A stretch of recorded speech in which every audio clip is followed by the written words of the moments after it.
Lástima que hoy día nuestra venta se cruza con otro que están realizando en Indecopi, justamente sobre derecho de autor, propiedad intelectual. Ha venido un jurista español,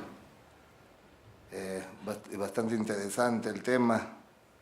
Justo que nos invitaron, les pasé los pasé a los correos, pero no sé si lo vieron. Estaba hoy día problemas actuales del derecho de autor y del derecho a la competencia. El expositor es el doctor español José Antonio Gómez Segae y el catedrático de la Pontificia Universidad Católica del Perú, el doctor Luis Díez Canseco, que ya lo conocemos porque ha sido invitado, él ha expuesto también acá en nuestro programa. Pero bueno, el día de hoy ya tenemos a un conocido, mi expositor conocido, el doctor Sergio Chuez Salazar, que viene esta vez a exponer sobre las medidas en frontera. Este es un tema muy interesante, son las medidas ya, la acción del Estado frente a prácticas ilícitas, indebidas, respecto a la competencia, a la competencia desleal, a las prácticas anticompetitivas y todo lo que vulnere el derecho de autor, el derecho de patentes, etcétera, ¿no? Todas estas medidas en frontera se han ido regulando normativamente en el Perú a raíz pues del Tratado de Libre Comercio Perú-Estados Unidos. Con eso nace todo, para que son medidas que tenían que implementarse en protección, en este caso, de la propiedad intelectual. Es muy interesante y bastante práctico el tema, ¿no? Así que vamos a empezar la exposición. Primero un aplauso de bienvenida pues, a nuestro amigo, el doctor Chuez. Antes de continuar, quiero saludar que están conectadas a través del Polycom, las cortes de Tacna, Piura e Ica, y a través del Adobe, Ucayali, Sullana y Ancash. Bueno, entonces vamos a leer el extracto curricular nuevamente del doctor Chuez. Adelante, por favor. El doctor Sergio Chuez Salazar es abogado por la Universidad Particular de San Martín de Porres, con maestría en Derecho de la Empresa por la Pontificia Universidad Católica del Perú. Cuenta con una importante experiencia en materia de propiedad intelectual, habiendo llevado estudios de especialización sobre ello en Corea, Japón y Estados Unidos, entre otros. Ponente en diversos eventos académicos y actividades de capacitación nacionales e internacionales en materia de propiedad intelectual. Asimismo, es docente universitario del curso de propiedad intelectual. Ha sido ejecutivo de la Dirección de Signos Distintivos del Indecopi y miembro del equipo de dicha dirección a cargo de la revisión de los capítulos de propiedad intelectual incluidos en los acuerdos comerciales negociados por el Perú con Estados Unidos de América, la Unión Europea, Japón y Corea, entre otros, así como de la implementación de tales acuerdos. De otro lado, ha sido miembro del equipo del Indecopi encargado de la elaboración del Decreto Legislativo número 1075, que aprueba disposiciones complementarias a la decisión 486 de la Comisión de la Comunidad Andina y de la legislación vigente sobre medidas en frontera en materia de derechos de propiedad intelectual. Actualmente es apoderado de la gerencia legal del Indecopi, encargado del patrocinio de procesos en materia de propiedad intelectual y derecho de la competencia. Bueno, sin más preámbulo, entonces damos inicio a la disertación del doctor Chuez.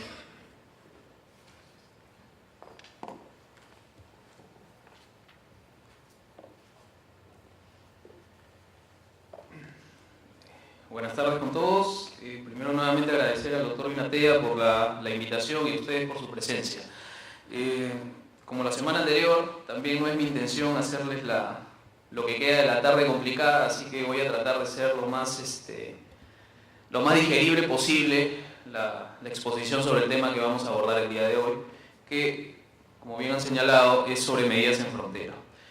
Y primero el cuadrito que ya habíamos visto la semana pasada, que me parece importante como punto de inicio en realidad en general para todos los temas de propiedad intelectual. Siempre es importante tenerlo en cuenta, y en este caso más aún, porque nos va a permitir saber qué aspectos o qué elementos puntualmente abordan las medidas de frontera en materia de propiedad intelectual. Como ya habíamos visto, la propiedad intelectual supone básicamente dos campos: la propiedad industrial por un lado y el derecho de autor por el otro, además de alguna protección sui generis a ciertos elementos. Dentro de la propiedad industrial tenemos a las invenciones y nuevas creaciones y a las marcas y los signos distintivos. Vean ustedes que hay una serie de elementos comprendidos dentro del concepto de propiedad intelectual, y lo que vamos a ver ahora es medidas en frontera en materia de propiedad intelectual, lo cual nos haría pensar de que todos estos elementos están incluidos dentro de lo que aborda las medidas en frontera, por lo menos como están desarrolladas en nuestro país. Sin embargo, no es así, y lo vamos a ver luego. ¿Por qué proteger los derechos de propiedad intelectual? Bueno, es una pregunta cuya respuesta estoy seguro todos conocemos. El trasfondo es un tema de incentivos, ¿no? El Estado decide proteger los derechos de propiedad intelectual para generar incentivos en la gente, incentivos para que siga creando, para que siga innovando, para que siga escribiendo, y es por eso que se protegen los derechos de propiedad intelectual. De hecho, el valor de la propiedad intelectual, el valor de los intangibles en general, ahora es muy superior al valor que pueden tener los bienes tangibles, ¿no? Si hasta hace unos años el valor económico de una empresa se medía por la cantidad de locales o de vehículos o de maquinaria que pudiera poseer, eso ya quedó en el pasado hace muchísimo tiempo, ¿no? Actualmente el valor económico de una empresa se mide por la cantidad de propiedad intelectual que tenga, ¿no? Ya la pregunta es, o no es cuántos bienes, cuántos inmuebles o cuántos locales tienes, sino es cuántas patentes tienes, cuántas marcas posees.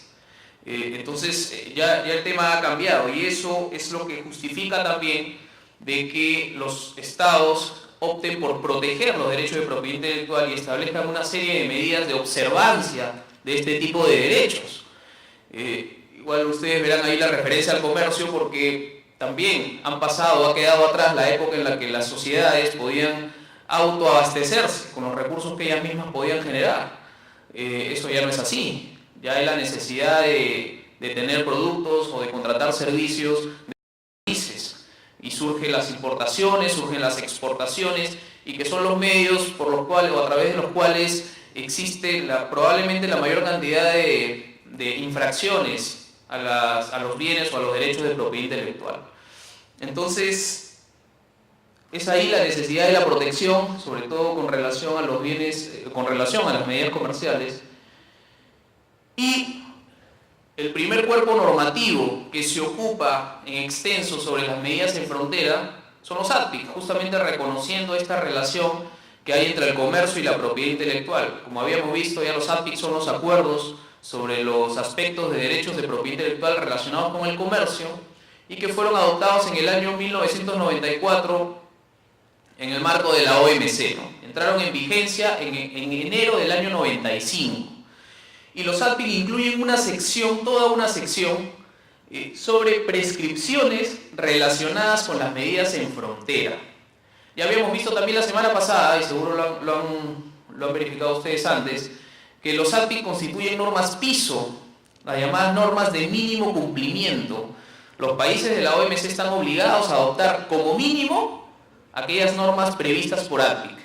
Podrían establecer niveles de protección superior, pero como mínimo deben tener como referencia lo que ATPIC señala. Entonces, en materia de medidas en frontera, van a ustedes ver que los ATPIC habla de suspender lo de la posibilidad, no de la posibilidad, sino de la obligación de los países miembros de adoptar procedimientos para suspender la libre circulación de mercancías cuando se trate de mercancías con marcas falsificadas o mercancías pirata. Y esta obligación de adoptar procedimientos de este tipo está supeditada a que se trate de procedimientos de importación.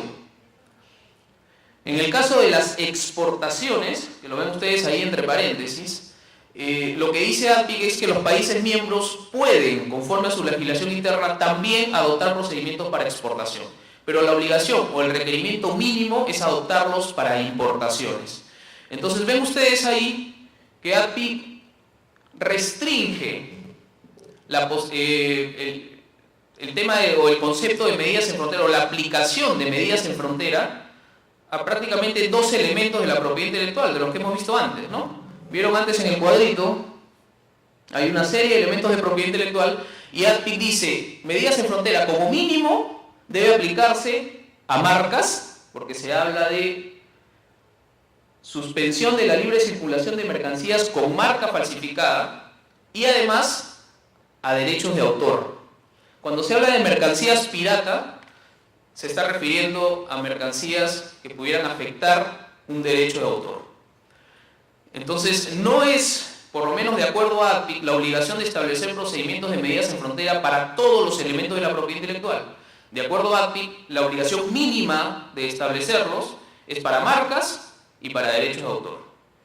Y con respecto a los procedimientos aduaneros, la obligación está para establecerlo para procedimientos de importación. Para exportación es posible, pero dependerá de lo que los países miembros decidan de acuerdo a su legislación interna. Entonces, esto es lo mínimo que deberían respetar los países. Y como verán ustedes, y como ya les había comentado, los ADPIC entraron en vigencia en el año 1995. Entonces, en realidad, la obligación de nuestro país y de todos los demás países que son miembros de la OMC de adoptar procedimientos de medidas en frontera data desde esa fecha, desde el año 95. ¿Qué cosa es lo que pasó? Esta es la legislación que existe a nivel andino, ¿no? Nosotros formamos parte de la comunidad andina y esta es la legislación que existe a nivel andino. Tenemos en materia de derecho de autor, solamente refiriéndonos a estos dos elementos de la propiedad intelectual sobre lo que incide ADPIC en materia de medidas en frontera, tenemos la decisión 351 que entró en vigencia o data del año 1993 y que no tiene ni una sola disposición referida a medidas en frontera. Bueno, es una decisión anterior a los ADPIC, no tiene ninguna disposición sobre el tema. En materia de propiedad industrial a nivel andino, tenemos la decisión 344, que estuvo vigente entre el año 94 y el año 2000 y que tampoco tenía disposición alguna sobre medidas en frontera, ya no está vigente, fue reemplazada por la decisión 486, que sí tiene un capítulo referido a este tema, las medidas en frontera. Pero obviamente es una decisión en materia de propiedad industrial, habla de la aplicación o de la posibilidad de aplicación de medidas en frontera, pero únicamente para marcas y para dos tipos de procedimientos aduaneros, importaciones y exportaciones. Es decir, va más allá de lo que dijo ADPIC, porque ADPIC lo que dijo es que la obligación es para importaciones, existiendo la posibilidad que los países miembros también adopten esos procedimientos para exportaciones. En este caso, como ustedes verán, los países andinos decidieron acoger esa posibilidad que ADPIC dejó abierto y estableció medidas en frontera tanto para importaciones como para exportaciones. Pero aún más, en el año 2008 entra en vigencia esta decisión 689, también de la Comunidad Andina, y que deja abierta la posibilidad de que los países miembros de la comunidad puedan también regular medidas en frontera para productos en tránsito. ¿Ok? Esto es lo que pasó a nivel andino. Como había señalado el doctor Vinatea, efectivamente el punto de quiebre en este tema se da con el acuerdo de promoción comercial celebrado con los Estados Unidos. Les había dicho, desde el año 95 teníamos la obligación de adoptar medidas en frontera.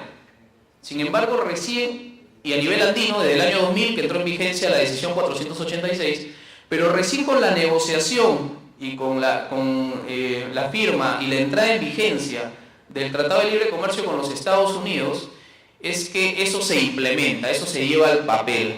El APC con los Estados Unidos entró en vigencia en febrero del año 2009 y dentro de las disposiciones que comprendía, cuando hablaba de las medidas en frontera, señalaba también a pesar de que los requerimientos iniciales de Estados Unidos fueron mayores, se quedó en poderlas aplicar únicamente para marcas y derecho de autor. Estados Unidos también quería que se aplique para patentes, ¿no? Pero fue algo que no fue aceptado por nuestro país en las negociaciones. Se quedó solamente en marcas y en derecho de autor. Y con respecto a los procedimientos aduaneros a los cuales podrían aplicarse las medidas en frontera, se mantuvo importación y exportación, que era algo que ya teníamos, y se agregó como obligación el poderlas aplicar al tránsito.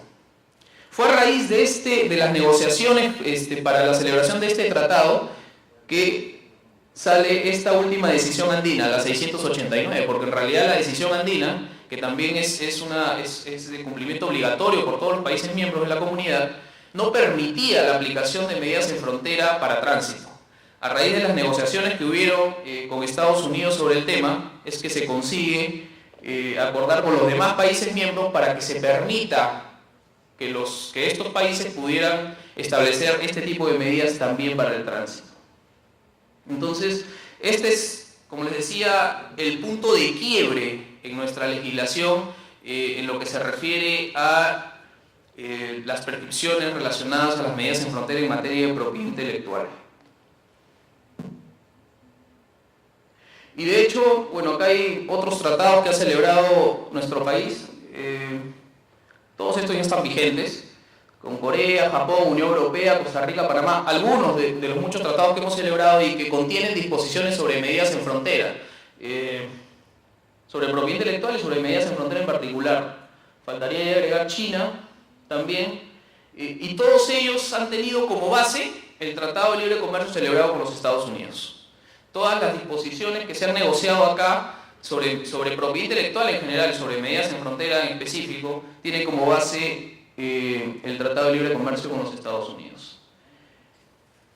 ¿Cuál es la situación en el Perú, en nuestro país, a raíz de lo que se negoció con Estados Unidos de América? En materia de propiedad industrial tenemos estas normas que son las que rigen en materia de propiedad intelectual, la decisión 486, la decisión 689, que como les había comentado permite que los países puedan regular sobre tránsito, y este decreto el 1075. En derecho de autor tenemos esa decisión, la 351, que no habla nada sobre medidas en frontera, y el decreto legislativo 822, que muy brevemente y muy someramente se refiere al tema de importaciones, la posibilidad de incautar productos importados. Y en materia de medidas en fronteras se desarrolla se emite el decreto legislativo 1092. El decreto supremo que aparece abajo de ese es el reglamento de la ley sobre medidas en frontera, y SUNAT aprueba el procedimiento que aparece en pantalla, el INTA P0012, que regula el tema ya en específico. ¿Qué es lo que pasaba antes de que existe esta legislación? A pesar de que había la obligación de que los países todos los países miembros de la OMC, entre ellos nosotros, tengamos que aplicar medidas en frontera, como no teníamos una legislación que aterrizara el tema, había una serie de problemas.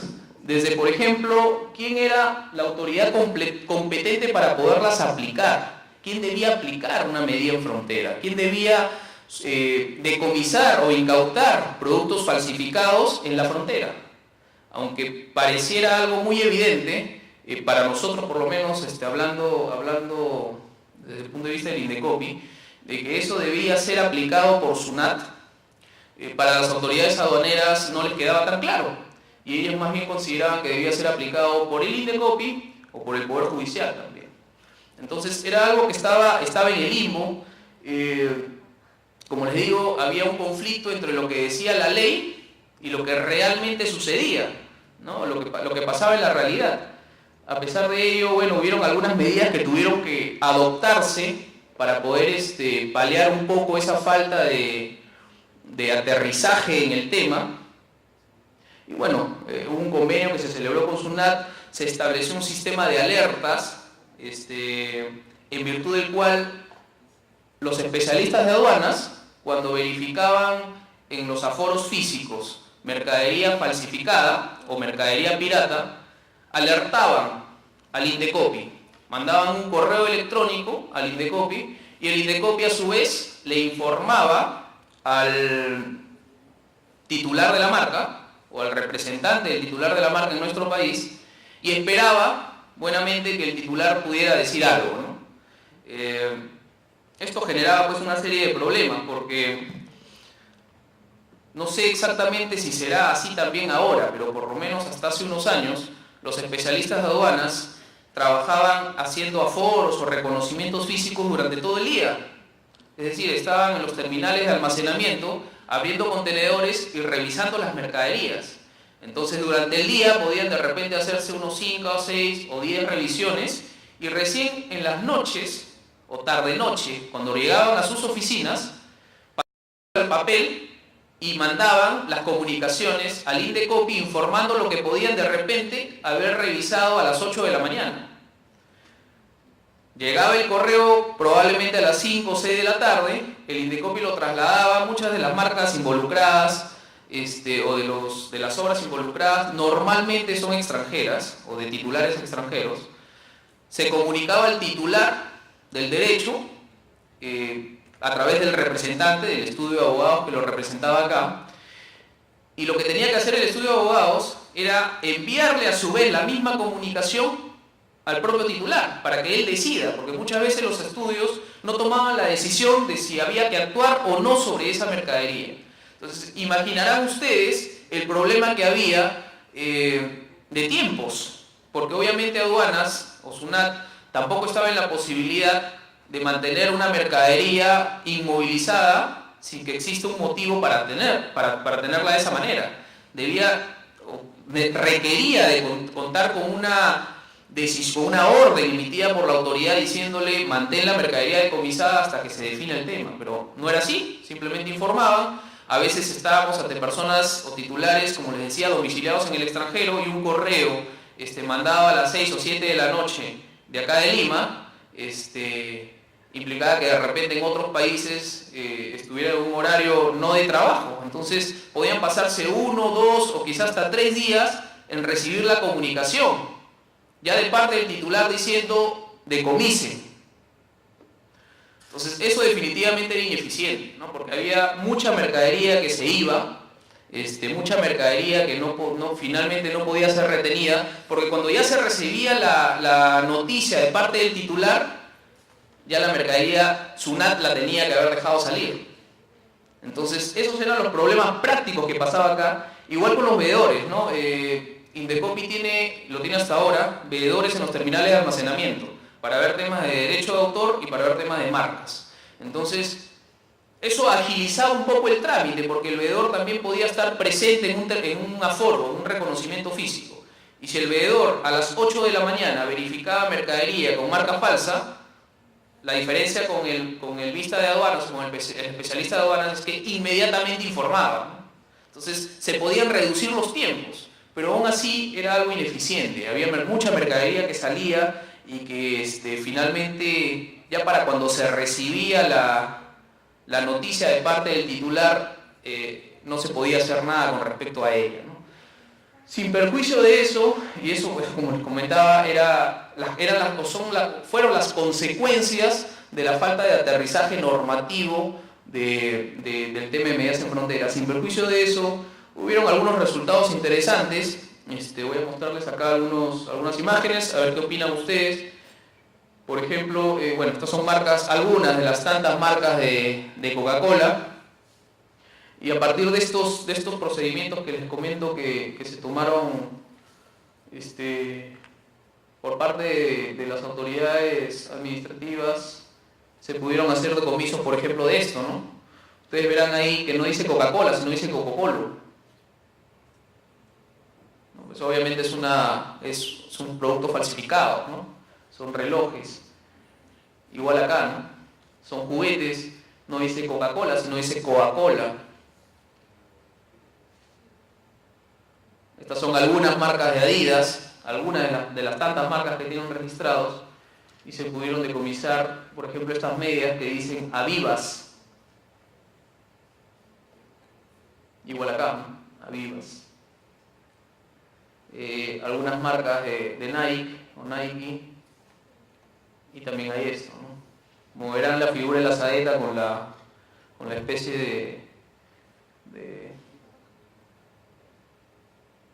flecha adicional, ¿no? Y estas en realidad eran zapatillas. Por ejemplo, ahí arriba verán ustedes, al lado izquierdo era como venían las zapatillas, en el lado izquierdo, en donde en la parte de la lengüeta dice clásico, ¿no? Ven la etiqueta que dice clásico. No sé, con esto creo que esto. Pero cuando uno abría esto, ya aparecía el Nike acá.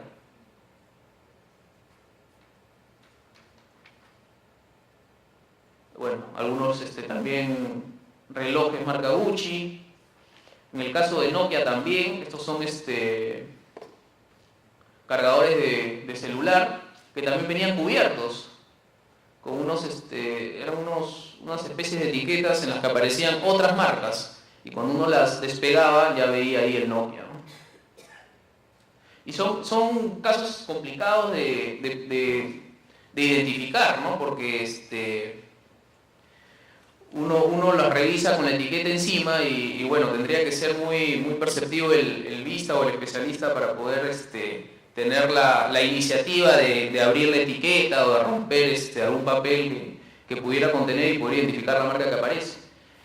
Entonces, ¿qué es lo que pasó ya cuando se aterriza el tema y se emite el decreto legislativo 1092? ¿Cuál fue el escenario? Primero, que ya se define que las medidas en frontera se van a aplicar para marcas y para derecho de autor. ¿Bien? Por lo menos en nuestro país. Existen sí otros países en los que abarcan también otros elementos como las patentes, ¿no? Lo que pasa es que ahí hay una discusión muy grande en el tema de patentes, porque ustedes saben pues que las patentes de invención podrían, por ejemplo, involucrar medicamentos, ¿no? Y de hecho hubo una controversia muy grande porque en virtud de aplicación de medidas en frontera en la Unión Europea, un país europeo suspendió el despacho de medicamentos que estaban destinados a un país del África. Entonces, si bien luego soltaron la mercadería y siguió su camino, en materia pues de salud, un día, 2 días o 3 días, medicamentos que pudiesen estar inmovilizados, es pues un riesgo inmenso, ¿no? Entonces, es por eso el reparo que había, entre otros más, ¿no?, de carácter técnico, que había de parte de nuestro país para incluir las patentes dentro del alcance de las medidas en frontera. Como les decía, en materia, ya cuando se emite el decreto legislativo 1092, ya se precisa bien que las medidas en frontera se aplicarán únicamente para marcas y para derecho de autor. Además, establece también con precisión quién es la autoridad competente. Y se hace ahí una distinción, porque verán ustedes que se dice que para la aplicación de medidas en frontera, como tenía que ser, el competente o la competente será SUNAT. Es SUNAT quien debe aplicar la medida en frontera. Pero también se define cuál es la autoridad o cuál es la competencia, por ejemplo, del INDECOPI, por ejemplo, del Poder Judicial en este sistema. Y la competencia tanto del Poder Judicial como del INDECOPI es el poder finalmente determinar si es que ha habido alguna infracción administrativa en el caso del INDECOPI o si ha habido algún delito en el caso del Poder Judicial. Esa es la competencia que les corresponde a estas entidades. Pero la competencia para aplicar la medida en frontera es de SUNAT, y nada más que de SUNAT. Además, también se precisan procedimientos a solicitud de parte y un procedimiento de oficio. Brevemente les digo cómo son. Cuando es un procedimiento de parte, y también para que podamos entender luego el por qué quizá el sistema no está funcionando como debería. Para el procedimiento de parte, obviamente se requiere una solicitud, ¿no?, del interesado, del titular de una marca o del titular de un derecho de autor, a la cual debería juntar una fianza o una garantía equivalente. Una vez llegada la solicitud, SUNAT lo que hace es suspender el despacho de la mercadería. Es decir, yo soy el titular de la marca Sergio para distinguir ropa y yo tengo conocimiento de que alguien está importando ropa con mi marca, con la marca Sergio. Yo hago mi solicitud, la presento ante SUNAT adjuntando mi caución, mi fianza o garantía equivalente, y lo que hace SUNAT es decirle al importador: un momentito, yo no te despacho la mercadería, el despacho queda suspendido por 10 días. Dentro de ese plazo de 10 días, el titular lo que tiene que demostrar e informarle a SUNAT es que ha denunciado a ese importador. Puede presentar una denuncia administrativa o podría ser una denuncia penal, pero tiene que acreditar haber denunciado y presentarle cargo o copia de esa denuncia a SUNAT. Al hacer eso, lo que hace SUNAT es suspender el despacho por un máximo de 10 días más. ¿Para qué? Para que el titular dentro de ese plazo pueda además demostrar que la autoridad pertinente ha dictado alguna medida cautelar sobre esa mercadería. Es decir, ha dispuesto que quede inmovilizada o ha dispuesto que se incaute. Si es que no sucediera eso, obviamente lo que tendría que hacer SUNAT es disponer el levante y la mercadería tendría que irse. El problema es que, claro, han existido varios días durante los cuales la mercadería ha estado prácticamente inmovilizada en los almacenes aduaneros. Para compensar esos daños generados por esa situación es precisamente la fianza o la garantía equivalente, que tendría que ser entregada al beneficiario, que es el importador, que injustamente ha tenido la mercadería parada en los almacenes aduaneros. Ese es el procedimiento de solicitud de parte. Recién a partir ya de que hay una denuncia o que se ha dictado una medida cautelar, ya será la autoridad jurisdiccional o será la autoridad administrativa la que tendrá competencia ya sobre el caso para definir si hay una infracción o no la hay. Cuando es de oficio, imaginemos que yo soy el lista de aduanas o el especialista de aduanas, hago el reconocimiento físico y encuentro mercadería marca Adivas, ¿no? O Avivas, lo que hemos visto ahí. Lo que yo hago es, de oficio, suspender el despacho, de oficio, suspendo, y le informo al titular. Y el titular tiene 3 días para demostrarme que ha presentado una denuncia, como en el caso anterior, penal o de una denuncia administrativa. Cuando me demuestre eso, también se ocurre lo de la ampliación del plazo de 10 días más para que demuestre que ha habido una medida cautelar dictada de parte de la autoridad para que la mercadería quede inmovilizada o quede incautada. Ese es el trámite. La obligación de entregar una fianza o una garantía equivalente sucede en el caso del procedimiento de solicitud de parte. Y finalmente creo que ese es uno de los motivos por los cuales el sistema no funciona, como vamos a ver en unos minutos. Bien, esto es lo que define el decreto legislativo 1092, esos dos procedimientos, el de solicitud de parte y el de oficio, define la autoridad competente, como les he dicho, y además establece que las medidas en frontera pueden aplicarse a estos 3 procedimientos aduaneros que ven ustedes ahí, que es la importación, la exportación y el tránsito. ¿Ok? Esa es la situación ahí. Además, otros aspectos que define la norma tiene que ver con un registro voluntario que es exigido por SUNAT para poder hacer uso del sistema. ¿Qué significa? Ustedes saben que el Indecopi administra un registro, ¿no? El registro de propiedad intelectual. El Indecopi administra el registro de todas las marcas. Si es que yo quiero tener derechos sobre una marca, yo tengo que Indecopi registrarla. A partir del registro yo tengo derechos. A partir de que la registré tengo derechos sobre la marca Sergio para distinguir polos. Es ese registro el que Indecopi administra. Pero la legislación en materia de medidas en frontera dispone que SUNAT también tenga un registro. Pero es un registro voluntario. Y es un registro que tiene una naturaleza y una finalidad distinta. Les explico. Yo voy a Indecopi, presento mi solicitud y digo, quiero que registren Sergio para polos. Indecopi lo que va a hacer es revisarlo, seguro compararlo con marcas preexistentes y otorgará mi registro. Eso es todo. Si yo quiero usar el sistema de medidas en frontera, tengo que irme a SUNAT y pedirle a SUNAT que también me registren ellos la marca Sergio. Pero ¿qué información es la que a mí me interesa que tenga SUNAT? Lo que me interesa que SUNAT sepa y que sus especialistas sepan es que, por ejemplo, mis polos son polos que tienen 3 botones, no tienen 4.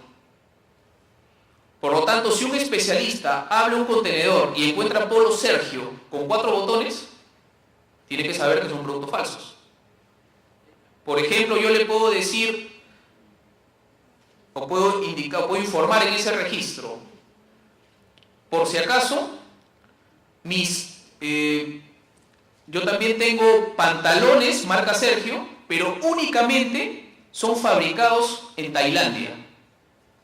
Si llegan pantalones, cuando el Vista abre el contenedor, marca Sergio, pero que son fabricados en Malasia, obviamente el Vista tendrá que asumir que son productos falsos. Porque yo, titular, le estoy diciendo, por si acaso, los pantalones marca Sergio únicamente se fabrican en Tailandia. O los polos marca Sergio únicamente tienen 3 botones. O mis shorts marca Sergio tienen la etiqueta no en la parte de atrás, sino en la parte de adelante. ¿Me sigue? O la distancia entre botón y botón es de 3 centímetros. Por lo tanto, si entre botón y botón hay 1 centímetro o hay 10 centímetros, son productos falsos.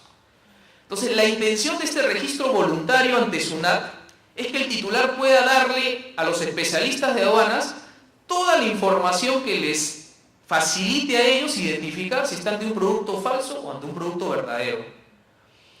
Para todos nosotros nos puede ser muy complicado a veces poder distinguir entre productos falsos y productos verdaderos, ¿no? A veces tomamos en cuenta valores como puede ser el precio, como puede ser la calidad, pero inclusive se venden a veces productos falsos al mismo precio que un producto original. Y si uno solamente lo valora o valora la diferencia entre ellos a partir del precio del producto, puede asumir de que se tratan de productos originales. Pero si el Vista de Aduanas ya tiene esta información que les he comentado sobre las características de los productos, le va a ser más sencillo poder identificar si estamos ante un producto falso o verdadero y poder iniciar alguna medida en frontera. Y lo que les digo es cierto, de los ejemplos estos de la procedencia de prendas de vestir, si mal no recuerdo fue estas marcas Abercrombie, me parece, o Hollister, que también Abercrombie & Fitch, sí, que el titular decía, por si acaso, no recuerdo ahorita cuáles son los países, ¿no? Pero en tal país yo solamente produzco polos de tal color. Por lo tanto, si han venido polos de un color diferente de ese país, son productos falsos.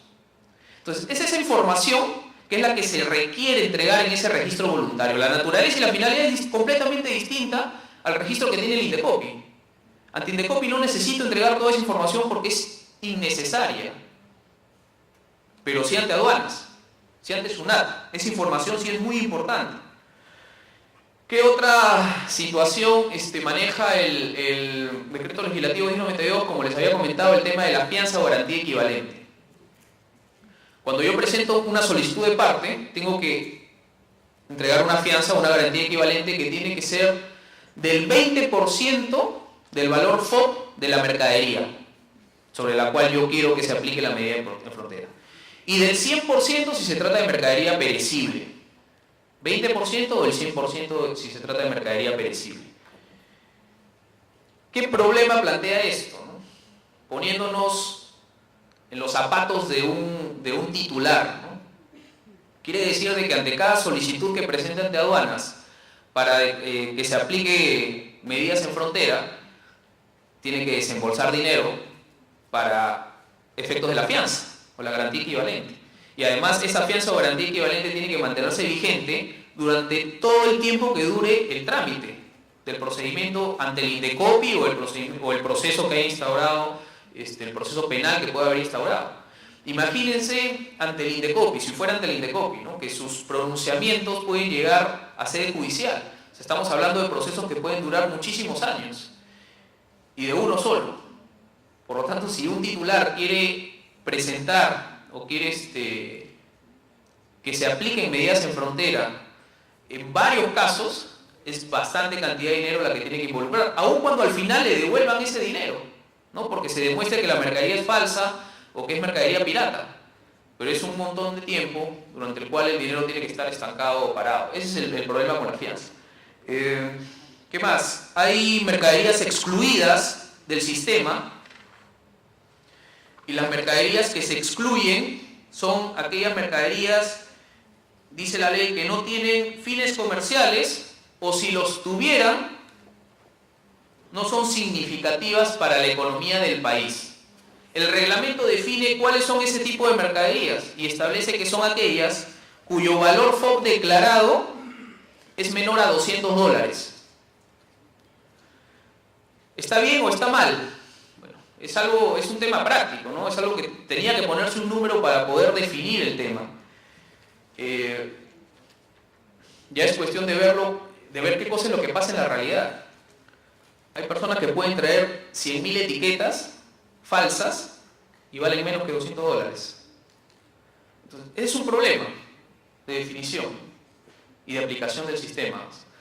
Siempre, lamentablemente, va a haber la posibilidad de que el infractor pueda, como se dice vulgarmente, sacarle la vuelta a la norma, ¿no? A través de, buscando esos pequeños vacíos o esas pequeñas deficiencias que pudieran haber. Como le dije ya, el tema de la competencia definida entre SUNAT y las demás autoridades, y hay también una exención de responsabilidad, sobre todo para SUNAT, cuando apliquen este tipo de procedimiento de oficio, ¿no? La ley te dice que ya lo decía APIC también en su momento, que las autoridades están exoneradas o exentas de responsabilidad en tanto hayan llevado actuaciones de buena fe, ¿no? Se trata de actuaciones de buena fe. Bien, ese es el esquema o ya el escenario con el decreto legislativo 1092, y también hubieron algunas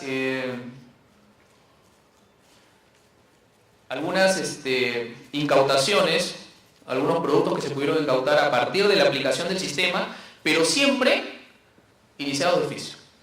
No tengo conocimiento yo de que se haya iniciado una sola solicitud, un procedimiento de medidas en frontera, solicitud de parte.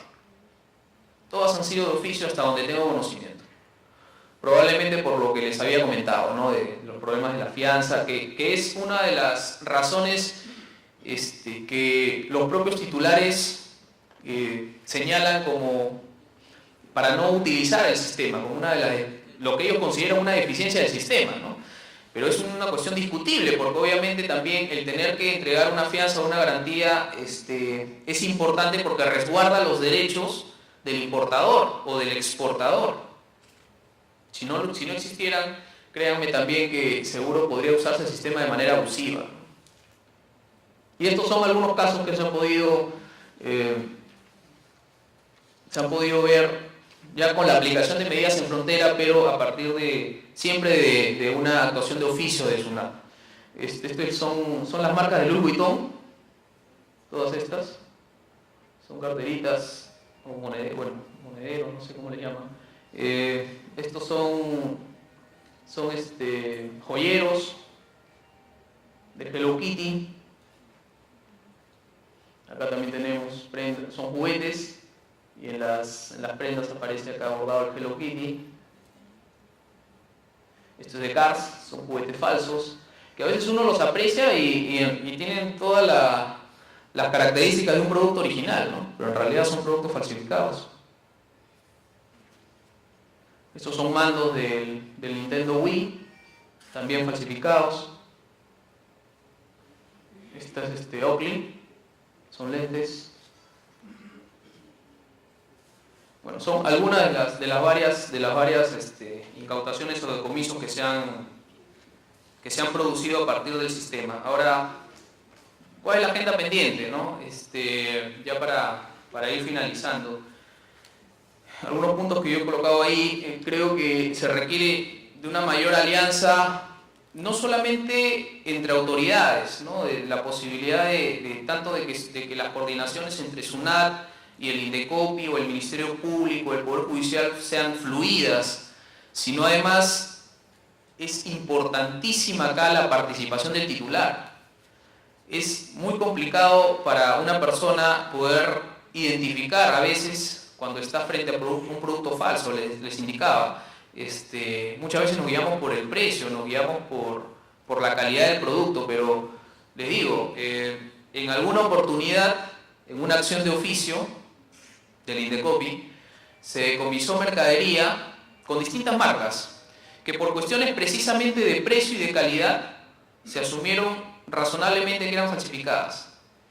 Cuando se decomisa la mercadería y se le pasa la voz al titular o a los titulares, porque eran varias marcas, los titulares responden y nos dicen son productos originales. El precio es menor y la calidad también es menor porque son los llamados productos con yaya, ¿no? O son productos de fuera de temporada. Entonces, es una situación peligrosa porque obviamente existe responsabilidad también de la autoridad al haber actuado de esa manera, que lo hace con la mejor de las intenciones, ¿no? de proteger un derecho de propiedad intelectual ajeno, pero que con una acción de ese tipo inclusive podría terminar causando el efecto contrario.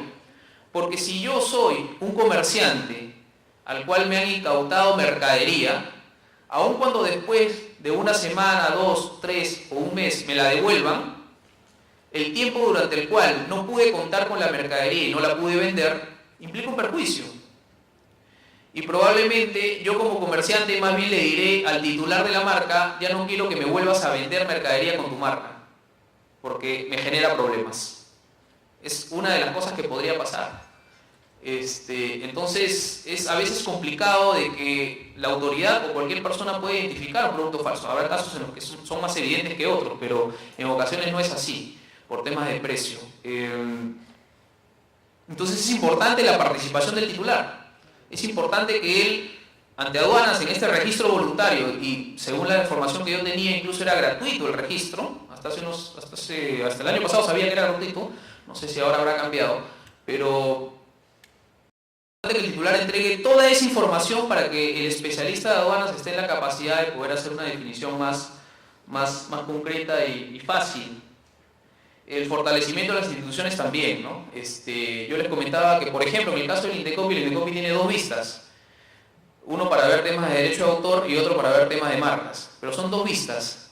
Entonces, comparado eso con la cantidad de terminales de almacenamiento que hay en el país, ¿no? Y dos vistas, les digo, en Lima, ¿no? O Lima Callao, ¿no? Digamos que los terminales en su mayoría están en el Callao. Entonces, esos dos vistas, cada uno de ellos de repente puede estar presente en 2, 3, o con suerte 4 aforos en el día. Porque a veces también los terminales de almacenamiento están en distancias bien largas uno del otro. Incluso algunos en zonas bien peligrosas, a las cuales a veces los vistas no pueden llegar. Entonces eso también es necesario fortalecer a las instituciones, también en el caso de SUNAT, que es quien va directamente a aplicar o quien directamente tiene esa responsabilidad. Regímenes aduaneros adicionales. Yo les decía, de acuerdo a ley ahora, la obligación de aplicar medidas en frontera está para 3 regímenes: importación, exportación y tránsito. Pero existen también otros regímenes, por ejemplo el transbordo, que implica el cambiar de navío, ¿no? O de medio de transporte de la mercadería. El transbordo no está incluido dentro de las medidas en frontera, lo cual significa que SUNAT no podría actuar frente a mercadería que está sujeto a ese régimen. El depósito, ¿no? Que no es propiamente un régimen aduanero, pero también es una actividad, una acción que puede desarrollarse en el caso de productos. Si no estoy equivocado, los productos podrían quedar depositados hasta 6 meses. Y a veces la autoridad que inicialmente puede haber verificado o por lo menos presumido de que hay productos falsificados, y cuando el importador se da cuenta de eso, lo manda a depósito, esperando de que luego se le pierda el rastro, y cuando la autoridad estuvo ya seguro viendo otros casos, ingresa la mercadería a través de la importación. O sea, con esto lo que quiero decirles es que actualmente existen solo 3 regímenes en relación con los cuales pueden aplicarse medidas en frontera, pero sin embargo la posibilidad de ingreso de productos falsificados o piratas puede referirse o puede incidir en más de ellos. Sí, disculpa, ¿tienes una pregunta, creo? ¿No? Ok. Entonces ese es el tema, o podría ser uno de los problemas, o una cuestión que también debería debatirse, ¿no? Si sería dable poder incluir algún régimen adicional a los que ya existen ahora. Y cuestiones prácticas, ¿no? Ya les había comentado de estos problemas que pueden haber de horarios, ¿no? Si yo identifico mercadería falsa, cuando le aviso al titular, ¿cuánto podría demorarse el titular en dar la información a su representante en el país, ¿no? Con los cambios de horario que pueden haber? Y llegar finalmente la información acá de manera más expeditiva, ¿no? Y les decía, ¿no? Y es seguro cuestión de un análisis más profundo de saber por qué al día de hoy no han existido procedimientos de medidas en frontera a solicitud de parte. yo les decía en blanco y negro, creo yo uno de los motivos podría ser el tema de la fianza, porque a los titulares no les interesa un procedimiento en el cual tengan que hacer un gasto adicional al de ya solo presentar una denuncia, ¿no? Si tienen la posibilidad de que la autoridad de oficio realice este tipo de acciones, probablemente pues eso sea también un desincentivo para ellos para poder iniciar el tema ya de parte, ¿no? con una actitud un poco más proactiva. Y bueno, creo que eso es todo. Espero haber sido claro, y si hubiera alguna duda o consulta, por favor. A ver, ¿preguntas? ¿Alguien que desee preguntar? Ahí, un voluntario ahí. Alcáncele, por favor. A ver, también, Tacna, prepare sus preguntas. Piura, Moquegua, Apurímac, Santa. A ver si tienen preguntas.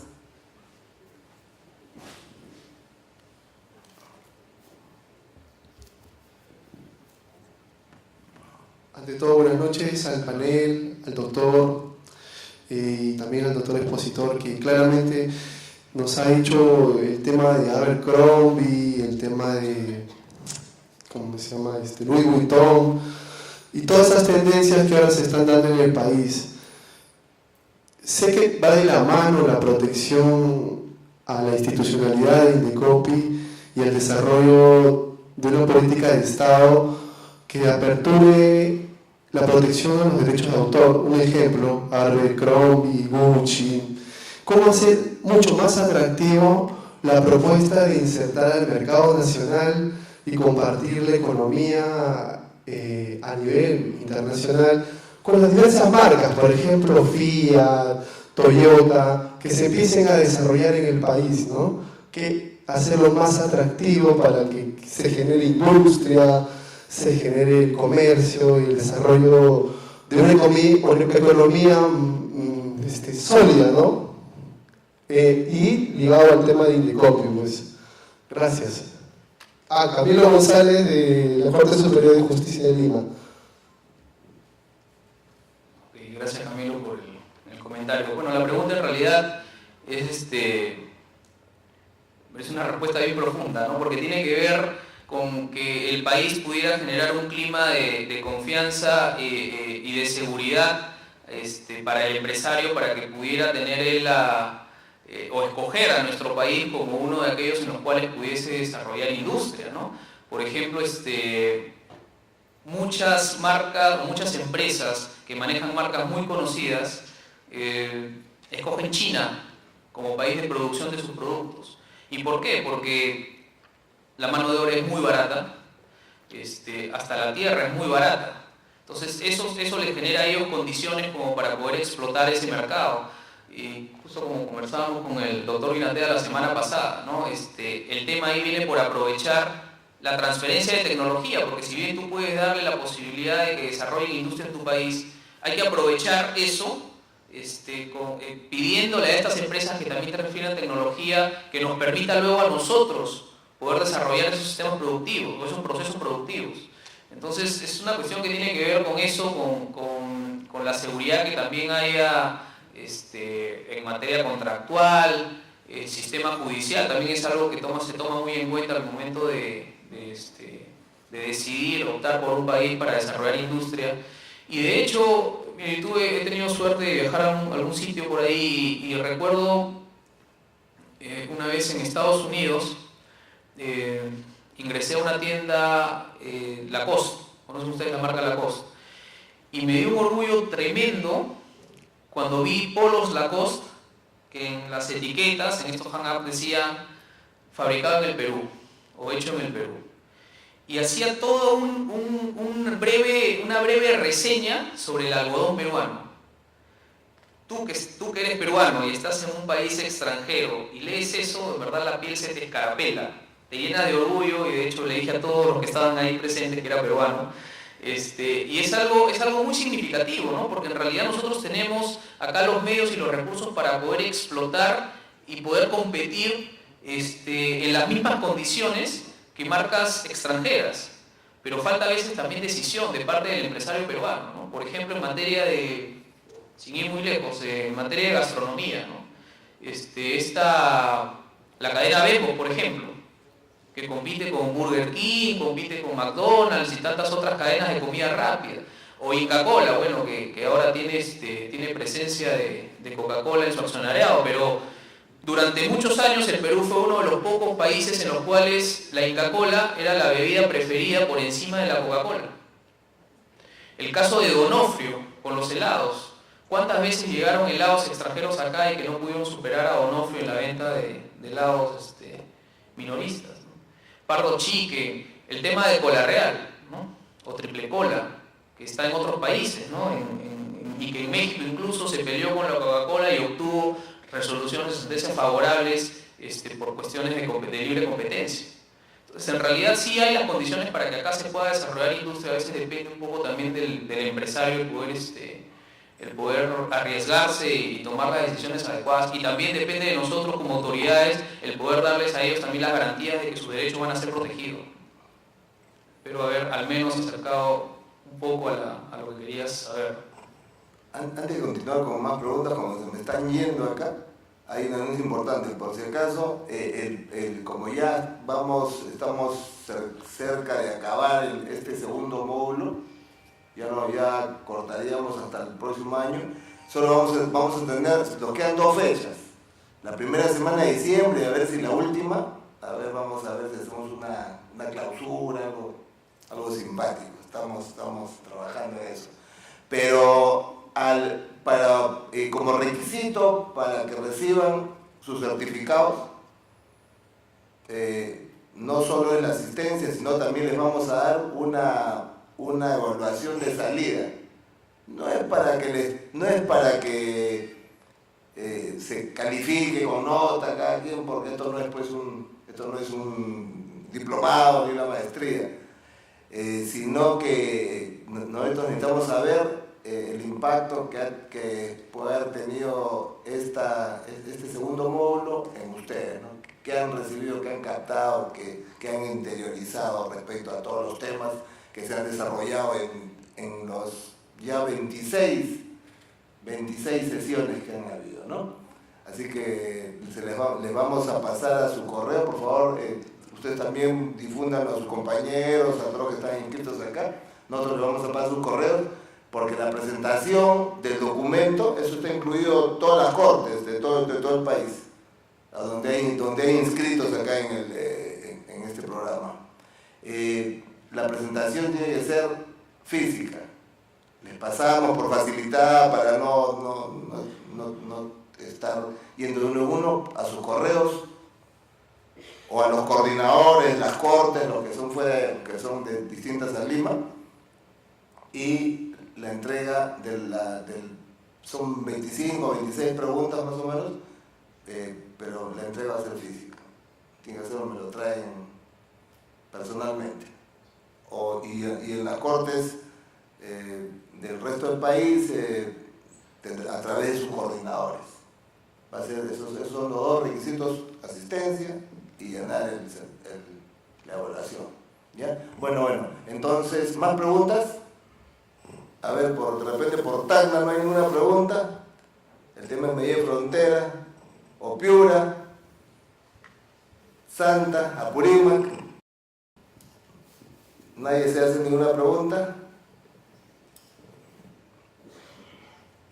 Bueno, parece que no se anima nadie. Bueno, espero que les haya agradado el tema. A mí me ha encantado, es un tema muy importante, es el modo de protegernos, las medidas en frontera, protegernos de vulneraciones que vienen del exterior, que se distorsione nuestra propiedad intelectual, nuestra industria nacional. Eso es muy importante.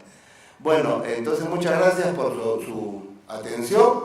También le doy las gracias a las cortes de Tacna, Piura, Moquegua, Santa, Apurímac, Sullana, Ucayali y Ancash. Buenas noches con todos, buenas noches con todo el Perú. Muchas gracias.